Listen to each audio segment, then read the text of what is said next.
peut pas laisser nos églises comme étant des déserts.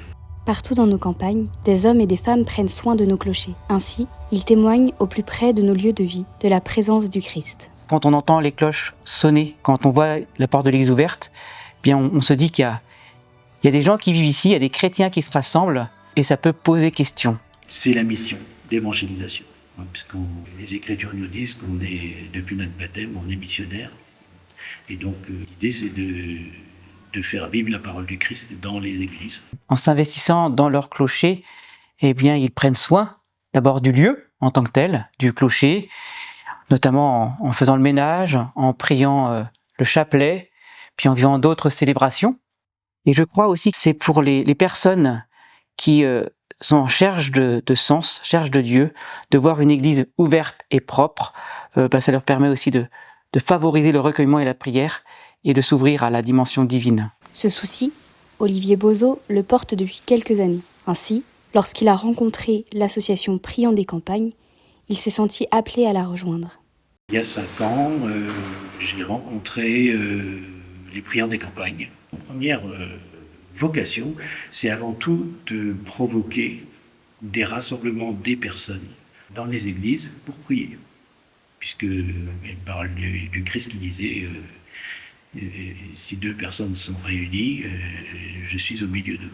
Quelques années plus tard, cet appel a été fortifié par la lettre pastorale de Monseigneur Mathieu Dupont et la création de l'espace missionnaire dans le Nord Mayenne, qui invite les Mayennais à créer des fraternités au pied des clochers. C'est rejoindre l'idée de notre évêque, Monseigneur Dupont, qui souhaite qu'il y ait des fraternités qui se créent au niveau de chaque clocher. Et ce que je voudrais, c'est arriver à ce que j'ai réussi, en tout cas tenter de réussir à Tubeuf. Je voudrais essayer que ça soit essaimé autour de Tubeuf. Les fraternités au pied des clochers, vous en avez déjà entendu parler. Pour nos chrétiens, dans un monde rural, se retrouver à quelques-uns pour faire église, une petite église.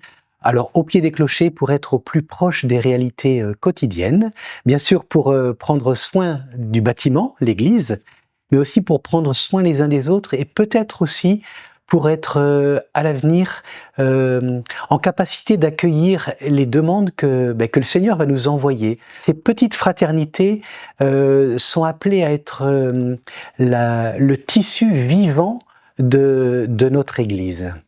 Alors vive les fraternités au pied des clochers. En fait, dans la notion de fraternité, prendre soin de l'Église, c'est prendre soin de sa fraternité, et prendre soin de sa fraternité, c'est prendre soin de l'Église. En fait, c'est tout est lié, et les fraternités auront justement ce lien en prenant soin de leur Église, elles prendront soin d'elles-mêmes, et réciproquement, quoi.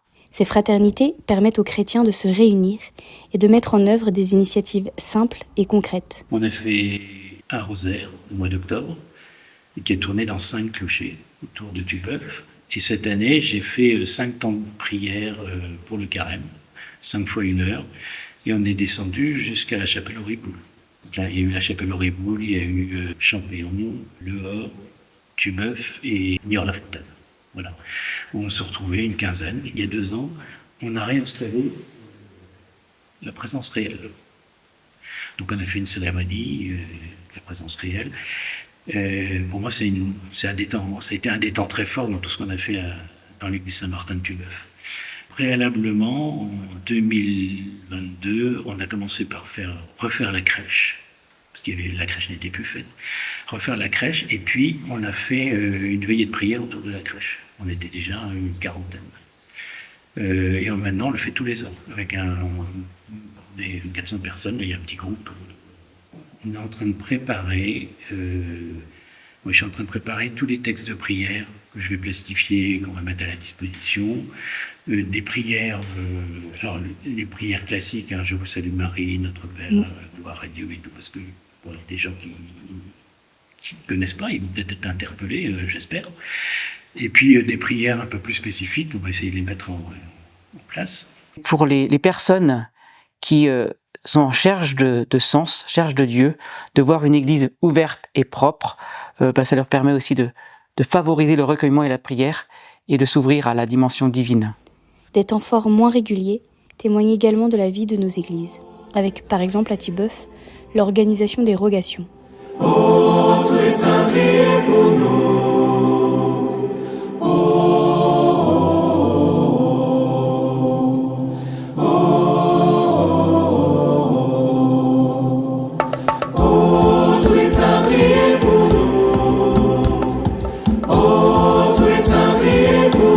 Seigneur, prends pitié. Ô Christ, prends pitié. Sainte Marie, Mère de Dieu. Et Joseph, son époux. Joachim et Anne. Jean-Baptiste, le précurseur. Ces initiatives sont pour nos clochers des occasions de vivre un renouveau. Les fraternités au pied des clochers ne sont pas là pour pallier au manque de vocation religieuse dans notre Église. Pour moi, je crois que, au contraire, c'est permettre aux baptisés de mesurer que être missionnaire, c'est prendre soin des autres et que ça se vit dans une complémentarité des vocations, dans un juste rapport entre ministre ordonné et puis laïque. Et je crois qu'on a la sainteté, je crois, va pouvoir se vivre parce qu'il y aura une complémentarité des charismes, une complémentarité des dons qui sont faits aux uns et aux autres pour l'annonce de la bonne nouvelle. On n'est pas à côté, on est avec. On accompagne les prêtres et on essaye de les soulager et de faire vivre les églises, parce que le fois à venir, nous, on essaye de les faire vivre, mais ils savent ce qui se passe. Ils répondent aussi spontanément, parce que par exemple, un temps de prière sur le carême, qui était Saint-Médard de Champéon, j'ai eu l'extrême surprise et joie de voir arriver le Père Bachet, et qui est venu participer à notre temps de prière, et qui nous a forcément, avec sa culture liturgique de la parole, nous a beaucoup aidé. Ça a été autre chose que ce qu'on pouvait faire nous, entre nous, quoi. Les fraternités ne sont pas là pour compenser la réduction du nombre de prêtres, mais pour faire qu'un chrétien soit pleinement chrétien, qu'il vive pleinement de son baptême, dans la charité, dans l'ouverture aux autres, dans la profondeur de sa foi.